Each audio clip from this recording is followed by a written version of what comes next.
Ce 22 août, Goma a accueilli un atelier d'échange organisé par Bénévolencia et Media for Dialogue, réunissant deux membres de la société civile pour discuter du plaidoyer en faveur de la libre circulation des personnes et de leurs biens dans la région de Grand Lac.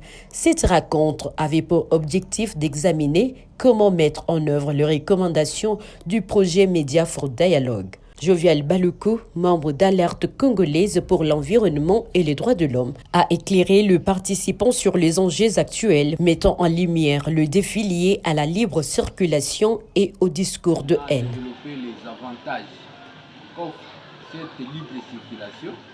Il y a notamment les opportunités d'emploi. Lorsque les deux pays, les citoyens des deux pays se fréquentent, ils ont la possibilité d'aller exprimer leurs compétences dans l'un ou l'autre des deux pays. Il y a aussi la possibilité d'élargir les champs commerciaux pour les opérateurs économiques. Lorsque la marchandise est produite au Congo, elle peut intéresser quelqu'un qui se trouve au Rwanda et facilement atteindre la personne lorsqu'il y a l'application de la libre circulation. C'est partie des listes African Community, EAC.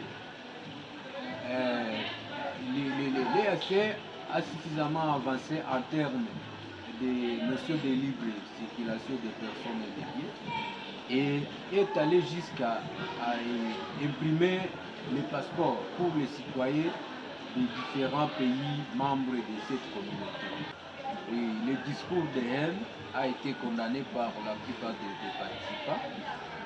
Tout le monde a constaté que le discours de haine a toujours été facilité par la manipulation politique. La manipulation politicienne. Plusieurs recommandations ont été débattues, soulignant l'importance de ces thématiques pour la stabilité et le développement de la région de Grand Lac. Si les bureaux de la CPGL se retrouvent à Gisenyi et que ça ne se retrouve pas à Goma, est-ce que c'est un cadre que la CPGL avait lui-même élaboré ou soit c'est problème des pays? Parce que dans notre pays, il y a beaucoup de choses qui se font qui ne sont pas vraiment normales. Peut-être c'est manque de moyens. Est-ce que si c'est manque de moyens, donc on doit comprendre les problèmes. Je pense à formuler ces recommandations, il y avait un problème qui a été identifié, c'était le manque de bureaux.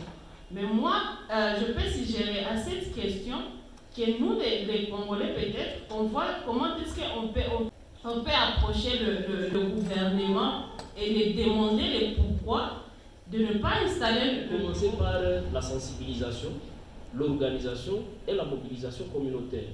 Dès lors que la population ou les citoyens de la région des Grands Lacs va essayer de comprendre le contenu de ces accords, ils vont aussi adhérer au fait à l'idée de signer la pétition et on va signer sur base de ce qu'on connaît.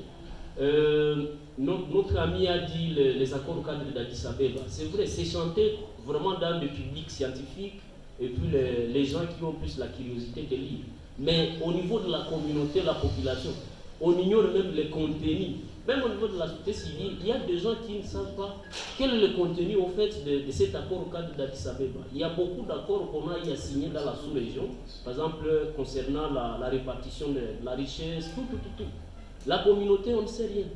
Mais si on commence par cette technique, par exemple, de la sensibilisation, l'organisation et la mobilisation communautaire, on peut faire adhérer des gens à signer maintenant la pétition en ligne. Parce qu'aujourd'hui, on peut dire, bon, on part revendiquer. On arrive là où on part revendiquer, on nous dit, vous êtes en train de revendiquer les choses qui sont là. On pose les textes. Oui, et nous devenons vraiment ridicules. Alors, moi, je vous supplie de commencer d'abord à travailler à ce que la population puisse avoir ces textes-là et comprendre pour qu'ils puissent vraiment s'approprier ça. Ces projets ambitieux couvrent toute la région du Grand Lac avec l'espoir d'apporter des solutions concrètes aux problèmes identifiés.